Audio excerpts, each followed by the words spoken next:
la grand-mère tricotait des moufles et les vendait au marché pour aider ses enfants. Un jour, un jeune homme en costume coûteux s'approcha d'elle, et elle resta figée de stupeur. Mais avant de continuer, écrivez en commentaire de quelle ville vous regardez cette vidéo. Bonne écoute. Dans une petite ville vivait une retraitée nommée Anne Dupont. Sa vie s'écoulait paisiblement, comme une rivière à la lisière du village. Mais cette nuit-là, elle plongea dans un doux rêve. Elle se voyait dans un verger rempli de pommiers en fleurs, marchant bras dessus bras dessous avec son fils Sébastien. Son rire résonnait et ses yeux brillaient de joie. Il suivait un sentier couvert de pétales, et Anna se sentait infiniment heureuse. Mais le rêve fut brusquement interrompu. Ses petits-fils, Léo et Julien, firent irruption dans sa chambre, riant bruyamment et réclamant le petit déjeuner. Anne Dupont ouvrit les yeux, et la réalité revint comme un vent glacial. Elle sourit aux enfants, mais son cœur se serra. Le verger, Sébastien, ce rire insouciant, tout cela n'existait plus que dans ses souvenirs. Elle se leva du lit, ajusta son foulard et entama sa journée. Mais l'image du verger en fleurs réchauffait encore son cœur, lui rappelant une époque où la vie paraissait plus simple. Anne Dupont était assise près de la fenêtre, observant les enfants jouer au ballon dans la rue. Ses pensées la ramenèrent à ce jour qui bouleversa leur existence. Sébastien, son fils unique, eut un accident. Il était jeune, plein d'énergie, chauffeur de profession, et soutenait sa famille. Mais tout bascula en un instant. Une route glissante, un choc, et Sébastien se retrouva cloué à un fauteuil roulant. Lui et sa femme Claire se retrouvèrent avec 2 enfants, sans aucun moyen de subsistance. Anne Dupont, malgré son âge, prit leur sort en main. Elle trouva un emploi de femme de ménage pour subvenir, tant bien que mal, aux besoins de la famille. Les nuits, elle passait des heures à sa machine à coudre, réparant les vêtements du voisinage, ou pleurait simplement en regardant Sébastien dormir. Il s'efforçait de sourire, mais elle voyait bien que la douleur et l'impuissance le rongeaient de l'intérieur. Claire, elle non plus, ne restait pas inactive. Elle trouva un poste de caissière dans une petite supérette, mais son salaire suffisait à peine pour la nourriture et les médicaments. Anne Dupont savait qu'il fallait changer quelque chose, sinon il ne tiendrait pas. Un soir, épuisée par une journée sans fin, Anna décida d'ouvrir un vieux coffre. Ce coffre, recouvert de poussière et de souvenirs, contenait les affaires de sa mère, celle qui lui avait appris à manier les aiguilles. Elle l'ouvrit avec précaution et resta figée. Parmi les foulards et les lettres jaunies, elle trouva des pelotes de laine, douces, chaudes, comme si elles étreignaient ses doigts. En les effleurant, elle revit les soirées passées à la lumière d'une lampe à pétrole, où sa mère lui apprenait à tricoter en fredonnant de vieilles chansons. Les mains doivent être légères, et le cœur, chaleureux, disait-elle. Anna sourit. Mais les larmes lui montèrent aux yeux. Que cela semblait lointain. Elle prit la laine et les aiguilles qu'elle n'avait pas touchées depuis des années. Ses doigts, durcis par le labeur, bougeaient maladroitement au début, mais retrouvèrent vite le vieux rythme. Le premier rang de mailles fut irrégulier, le second un peu plus net. Au matin, une paire de moufles reposait sur la table un peu bancale, au motif légèrement étiré, mais si chaude qu'en les pressant contre sa joue, Anna eut l'impression que sa mère l'enlaçait à travers les années. Elle en tricota d'autres, mettant dans chaque maille son amour et son espoir. Peut-être que cela nous aidera, pensa-t-elle en regardant Sébastien endormi, dont le visage, même dans le sommeil, restait assombri par la douleur. Le lendemain matin, Anna, emmitouflée dans un vieux fichu, se rendit au marché. Le vent glacial lui mordait les joues, et son cœur battait à tout rompre. Elle avait peur que personne n'achète ses moufles. Elle prit un petit coin au bout de la rangée, là où les grands-mères vendaient habituellement des pommes de terre et des cornichons. Elle étala ses moufles sur un morceau de tissu et adressa un sourire timide aux passants, mais ceux-ci passaient leur chemin, absorbés par leurs propres affaires. Anna sentait l'espoir fondre peu à peu, mais elle restait là, tirant nerveusement sur le bord de son fichu. Vers midi, une vieille femme aux yeux bienveillants s'approcha. Elle prit une paire de moufles, les tourna dans ses mains, les essaya. « Elles sont si chaudes, dit-elle. exactement comme celle que ma mère faisait. La femme en acheta 2 paires, puis en parla à sa voisine de stand. Bientôt, des gens commencèrent à affluer vers Anna. Le soir venu, toutes les moufles avaient disparu, et une petite liasse de billets reposait dans sa poche. Anna se tenait debout, les doigts serrés autour de l'argent, des larmes coulant sur ses joues ridées. Ce n'était pas seulement de l'argent, c'était de l'espoir, un minuscule rayon de lumière dans leur existence sombre. Ainsi débuta un nouveau chapitre. Anna tricotait des nuits entières, jusqu'à ce que ses doigts lui fassent mal et que ses yeux pleurent de fatigue. Assise sous une lampe faiblement éclairée, chaque motif qu'elle brodait devenait une prière pour sa famille. Parfois, elle imaginait ses moufles réchauffant les mains de quelqu'un, peut-être un enfant allant à l'école, ou un vieil homme pressé de rentrer chez lui.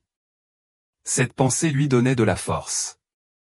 Le jour, elle tenait son stand au marché, bravant le froid ou la pluie, et sa voix, tremblante de froid, appelait les clients. « Moufle bien chaude, faites main », disait-elle. Son sourire, bien que fatigué, était sincère. Le soir, Claire, de retour du travail, prenait le relais pour s'occuper de Sébastien et des enfants.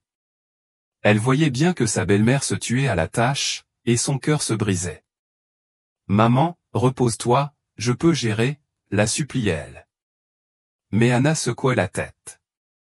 Il le faut, clair ou net, pour Sébastien, pour les enfants. Claire ne répondait pas, mais la nuit, lorsqu'elle était seule, elle pleurait en serrant son oreiller. Léo et Julien, bien qu'encore petits, faisaient eux aussi de leur mieux. Ils avaient appris à prendre les moufles en photo avec le téléphone, les disposant sur une couverture colorée pour que les clichés soient plus attrayants. Julien, la langue tirée par la concentration, écrivait l'annonce sur Internet, tandis que Léo inventait un nom pour chaque paire, étoile d'hiver, empreinte neigeuse. Leur petite voix, pleine de fierté, résonnait lorsqu'une nouvelle commande arrivait. « Mamie, regarde, une commande du village d'Aix en grave côté », criait-il. Et Anna les prenait dans ses bras, dissimulant ses larmes. Ses enfants, ses petits soleils, étaient sa force. Les commandes affluèrent non seulement de leur bourgade, mais aussi de villages lointains. Les gens écrivaient que les moufles réchauffaient non seulement les mains, mais aussi les cœurs. Anna lisait ces messages en serrant son téléphone contre sa poitrine. Mais même cela ne suffisait pas. Les médicaments de Sébastien devenaient plus chers, les factures de la maison s'accumulaient, et les cahiers d'école ou les manteaux chauds pour les petits engloutissaient tout ce qu'elle parvenait à gagner.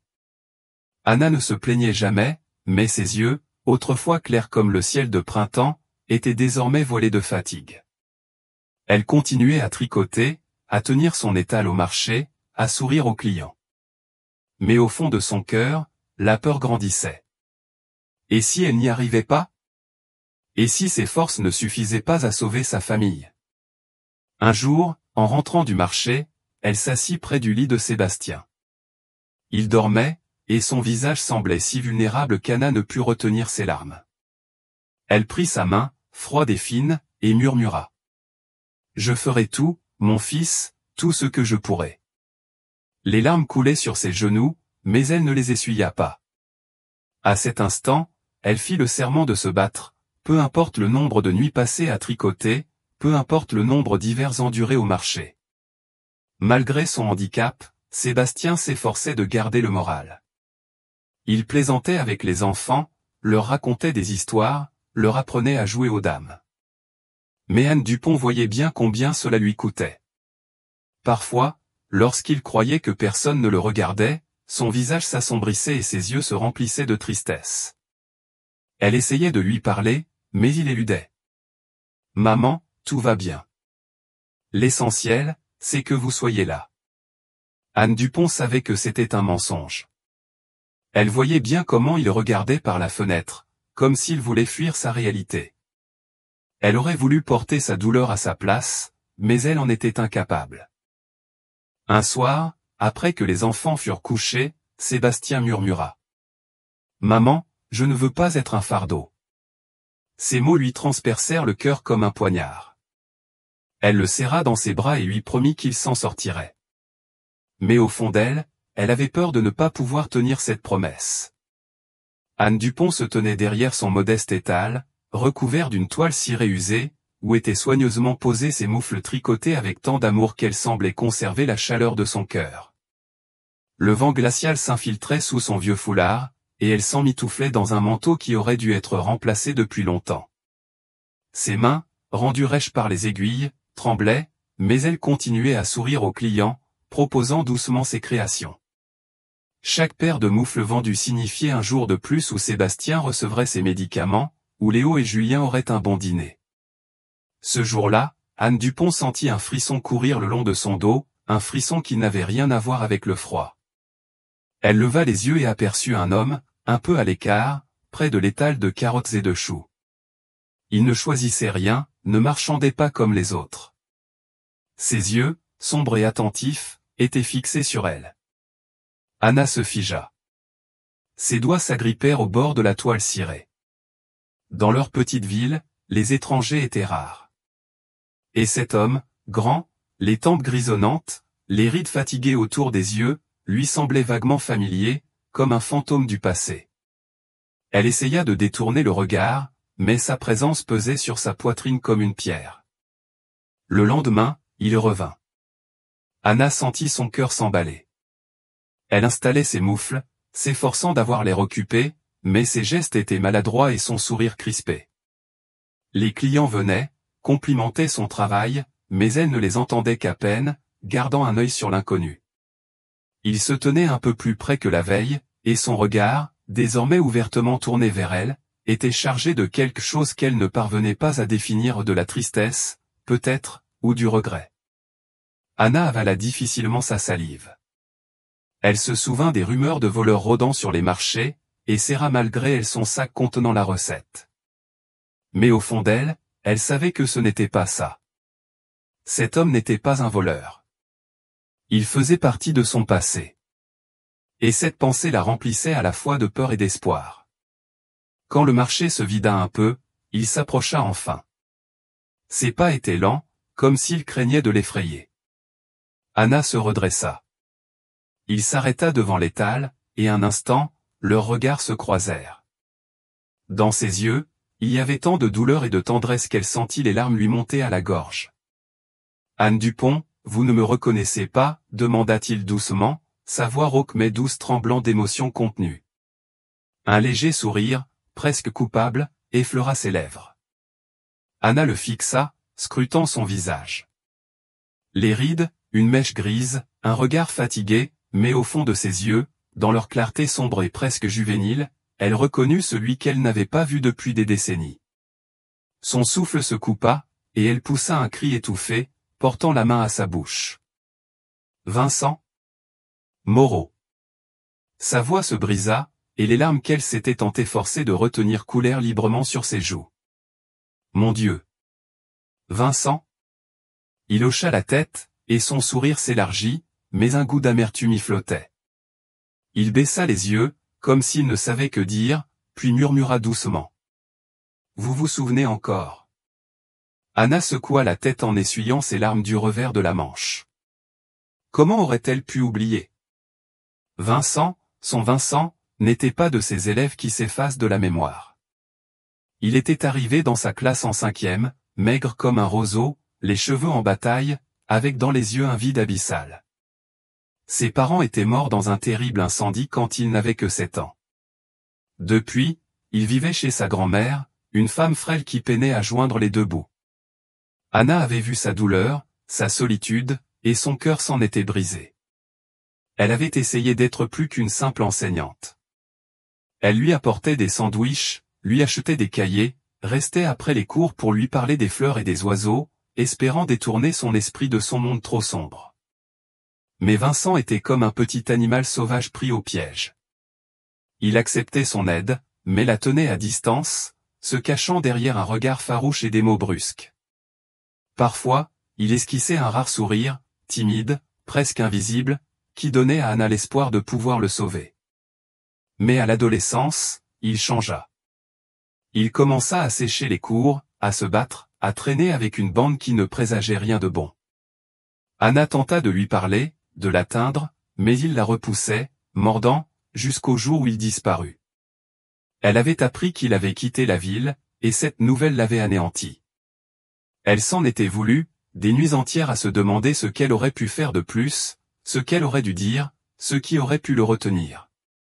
Et le voilà devant elle, adulte, marqué par les épreuves, mais toujours le même Vincent, son garçon perdu. Anne Dupont le regardait, le cœur tiraillé entre joie et douleur. Elle avait envie de l'enlacer, de le serrer contre elle, comme autrefois, quand il mangeait en silence ses sandwichs, petit et apeuré. Mais à la place, elle murmura simplement. « Où étais-tu, Vincent ? Tant d'années. » Il détourna les yeux, ses doigts crispés sur le bord du comptoir. « C'est une longue histoire, Anne Dupont. Je voulais juste vous revoir. J'ai appris que vous étiez au marché. » Il s'interrompit, comme si les mots lui restaient en travers de la gorge. Anna sentit sa poitrine se resserrer. Elle le regardait, son manteau usé, ses yeux fatigués, et comprit que sa vie n'avait pas été tendre. Mais il était revenu. Il l'avait retrouvé. Et cela comptait plus que tout ce qu'elle aurait pu dire. Elle tendit la main et effleura timidement la manche de son manteau, comme si elle craignait qu'il ne disparaisse tel un mirage. « Tu es vivant, Vincent, murmura-t-elle d'une voix tremblante. « C'est le principal, dit-elle encore, la gorge serrée. » Il leva les yeux vers elle, des larmes brillèrent dans son regard. Il acquiesça, incapable de prononcer un mot. Et à cet instant, Anne Dupont comprit que le destin venait de lui offrir une seconde chance. Une chance de réparer ce qu'elle n'avait pas su corriger autrefois. Une chance de retrouver ce garçon qui, un jour, avait été une partie de son cœur. Elle ignorait ce que l'avenir leur réservait, mais au fond de son âme, une lueur d'espoir venait de s'allumer, aussi douce et chaleureuse que ses moufles. Au lycée, il avait fréquenté de mauvaises fréquentations, séchait les cours, se mêlait à des bagarres, et même la patience d'Anne Dupont avait commencé à s'épuiser. Un jour, il avait simplement disparu. Anna avait entendu dire qu'il avait quitté la ville, et elle s'en était voulu de ne pas avoir pu le sauver. À l'école, Vincent aimait la biologie, malgré ses absences. Se souvenant de l'époque où il écoutait avec fascination ses histoires sur les plantes, Anne Dupont lui proposa de reprendre les cours chez elle. Elle voulait lui redonner confiance en lui montrer qu'il était capable de grandes choses. À sa grande surprise, Vincent accepta. 2 fois par semaine, il venait chez eux, et ensemble, ils étudiaient les manuels scolaires. Il se révéla être un élève brillant, bien qu'il cachât cela derrière son air renfrogné habituel. Peu à peu, il s'ouvrit, parla de ses rêves, de son envie de devenir médecin. Anne Dupont vit son évolution, et son cœur se remplit d'espérance. Elle croyait encore qu'il n'était pas trop tard pour tout réparer. Vincent se lia d'amitié avec son fils, Sébastien. Il parlait des heures de la vie, du sport, du passé. Apprenant que Vincent ne savait pas jouer au hockey, Sébastien lui proposa d'assister à un entraînement. Vincent hésita, mais Anne Dupont insista. Elle retrouva même une vieille tenue de hockey. Sur la glace, Vincent reprenait vie. Il bougeait avec aisance, comme s'il se débarrassait de toutes les années de déception. Mais Anne Dupont remarquait parfois son air songeur. Elle sentait qu'un chagrin rongeait son cœur, mais elle n'osait pas poser de questions.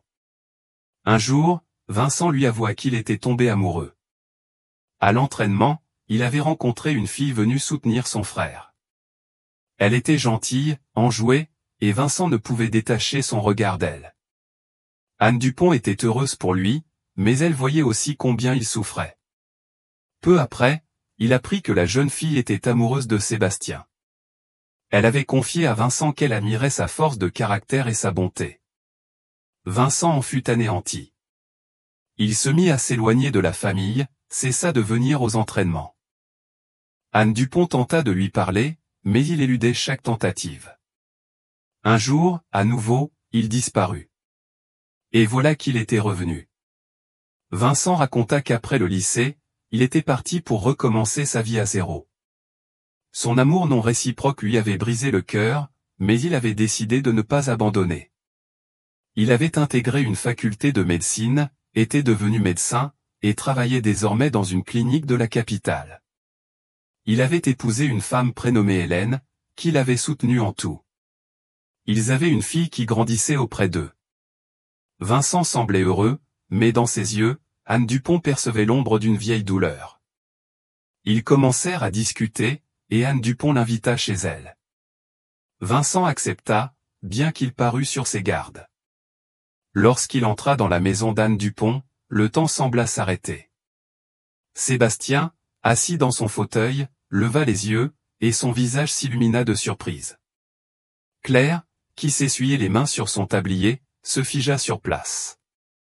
Ses yeux s'écarquillèrent. Vincent s'arrêta sur le seuil. Ses doigts serraient nerveusement le bord de sa veste.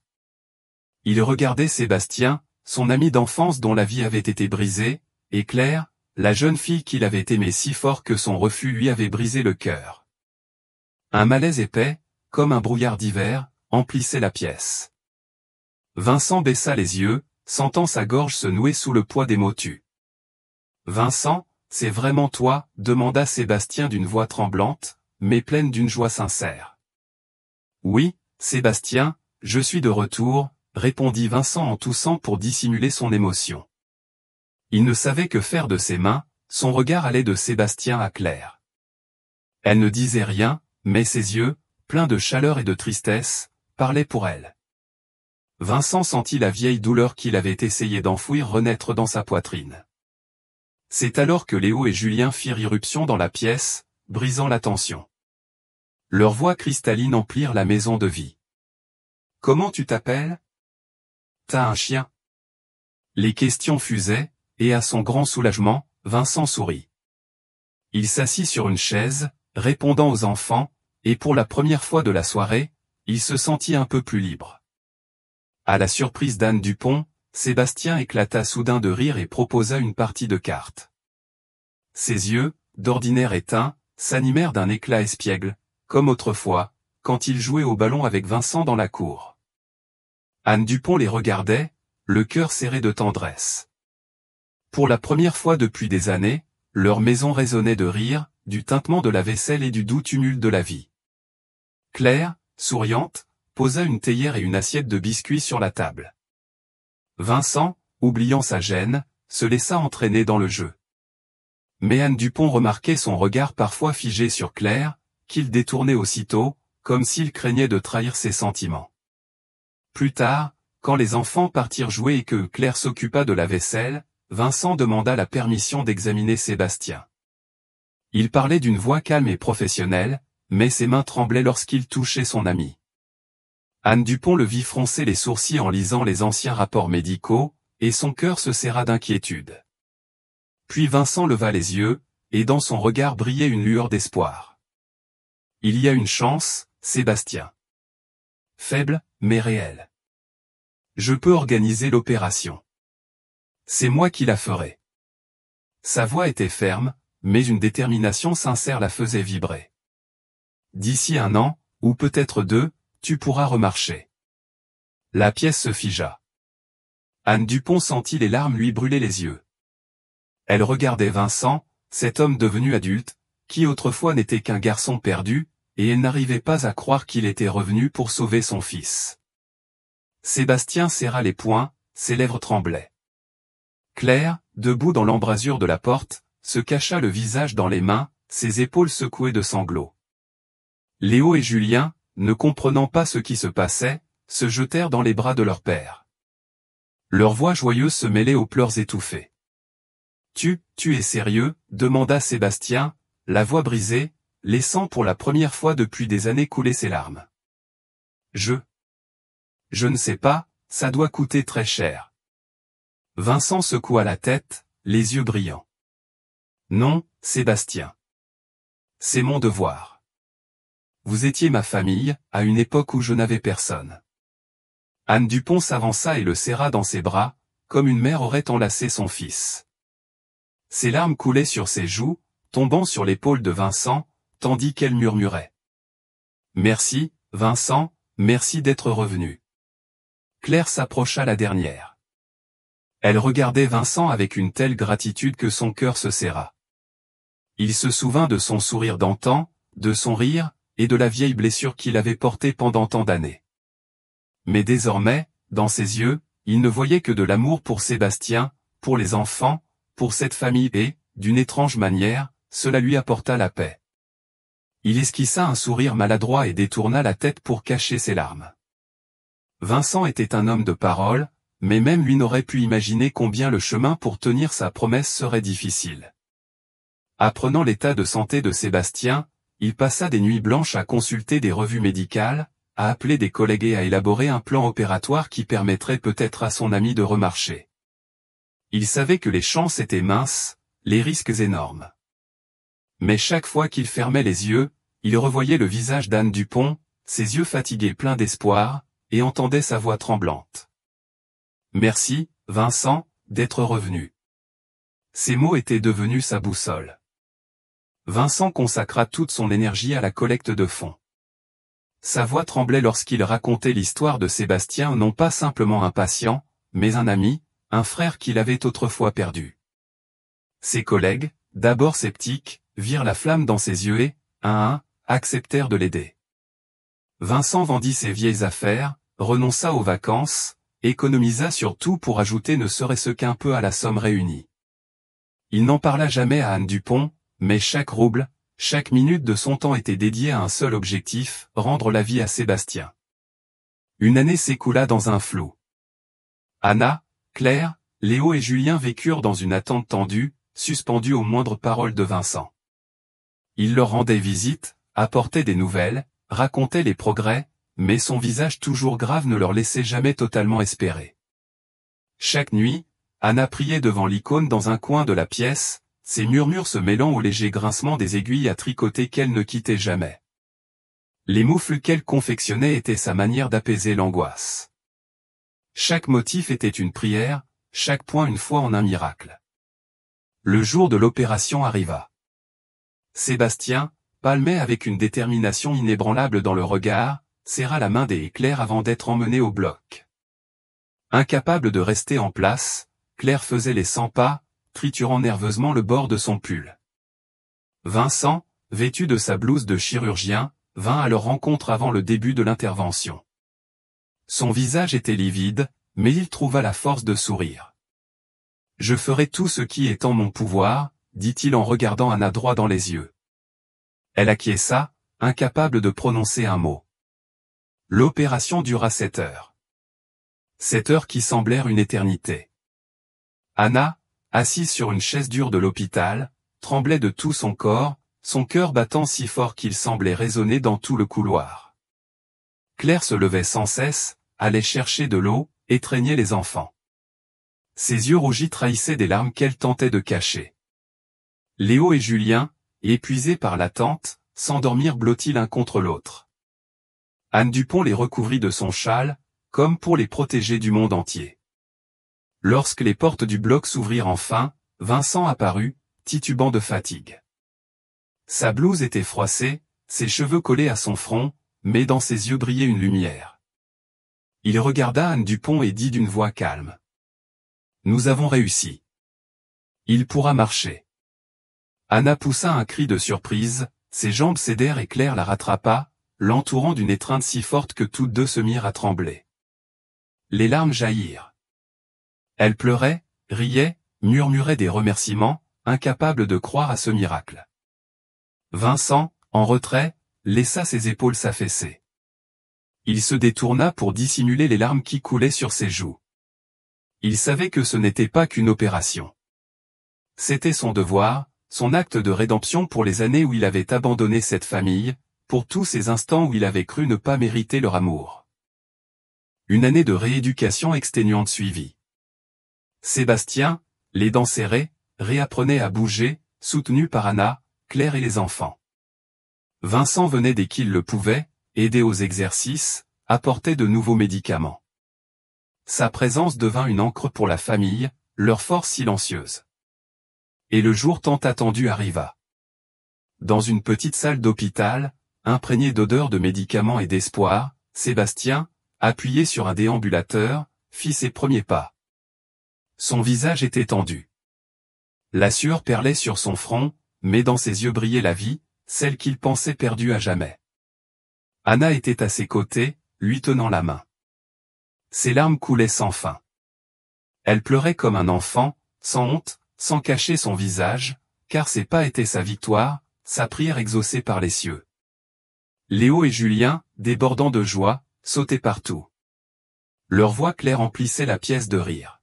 « Papa arrive !»« Papa arrive !» criaient-ils, tendant leurs petites mains vers Sébastien comme pour le pousser en avant. Claire courut vers son mari, l'enlaçant comme si elle craignait qu'il ne disparaisse. Elle lui murmurait des mots d'amour. Sa voix tremblait, mais elle était chargée d'une telle force que même les murs semblaient écouter. « Tu l'as fait, Sébastien. »« Nous l'avons fait, » répétait-elle. Et ses larmes se mêlaient aux siennes. Vincent se tenait près du mur, les bras croisés pour dissimuler ses tremblements.